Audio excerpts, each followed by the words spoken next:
bienvenue à la conversation. Le sujet qui nous occupe aujourd'hui, c'est cet amendement qui a beaucoup fait parler.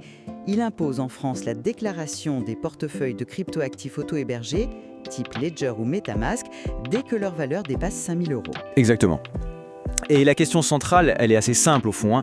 Est-ce que cette mesure représente, comme certains le disent, une avancée nécessaire pour l'équité fiscale, ou est-ce que c'est une menace disproportionnée pour la sécurité des investisseurs? C'est ça.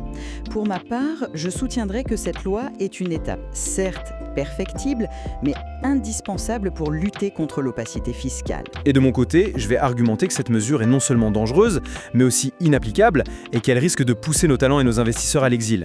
Pour moi, on est face à une erreur fondamentale. Une erreur, je ne suis pas sûre.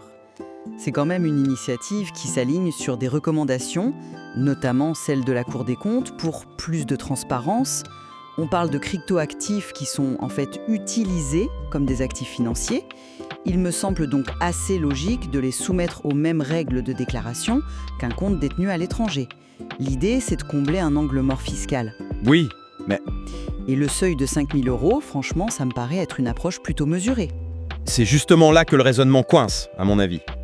Vous assimilez la détention privée d'un actif numérique, c'est-à-dire quelque chose qui relève de la propriété directe, un peu comme détenir de l'or ou une œuvre d'art chez soi. Vous assimilez ça à un compte financier détenu par un tiers. Techniquement et juridiquement, c'est un contresens. Mais le plus grave, ce n'est même pas ça. C'est le risque pour la sécurité. En voulant créer un fichier qui centralise l'identité des détenteurs de crypto, on crée une cible en or, une cible de très grande valeur pour les réseaux criminels. C'est ça le vrai danger. Je comprends l'inquiétude sur la sécurité, vraiment. Mais du point de vue de l'État, le législateur a tranché. Du fait de leur volatilité et de leur usage principalement spéculatif, ces actifs sont vus comme des instruments financiers. Et ils doivent être tracés pour garantir l'équité devant l'impôt. C'est une question de principe. Un principe qui instaure une surveillance patrimoniale d'exception. Je vous pose la question, Gacrus, est-ce que vous déclarez vos bijoux ou vos lingots chaque année? Non. On instaure un régime discriminatoire pour une seule classe d'actifs. Et ça nous ramène directement aux dangers physiques, aux dangers très concrets. Les agressions ciblées, les homejacking, ça se multiplie. On a déjà un contexte de fuite de données fiscales qui est assez alarmant comme ça.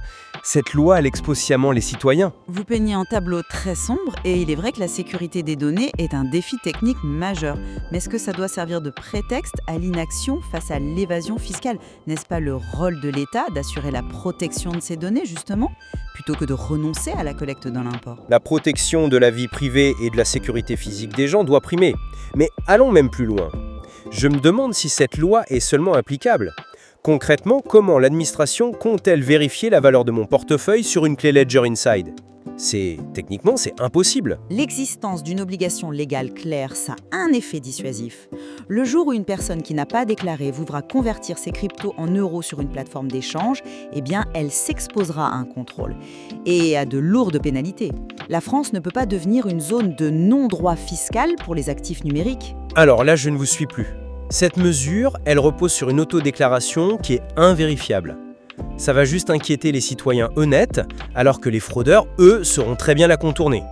La conséquence la plus prévisible et la plus désastreuse, c'est l'exil fiscal. Les investisseurs et les entrepreneurs, ils iront voir ailleurs, en Suisse, au Portugal. On est tout simplement en train de saboter des années d'efforts pour faire de la France un hub crypto. Pour conclure, je dirais que cette loi, même si elle n'est pas parfaite, est une étape logique et nécessaire. Elle vise à intégrer les cryptoactifs dans un cadre fiscal qui soit juste, transparent et en phase avec les évolutions réglementaires internationales. Je conclurai en disant que c'est une usine à gaz. Elle est mal conçue, elle est dangereuse pour les citoyens et elle est néfaste pour l'attractivité économique de la France. Elle révèle, au fond, une profonde incompréhension de la technologie. On sera au moins d'accord sur un point.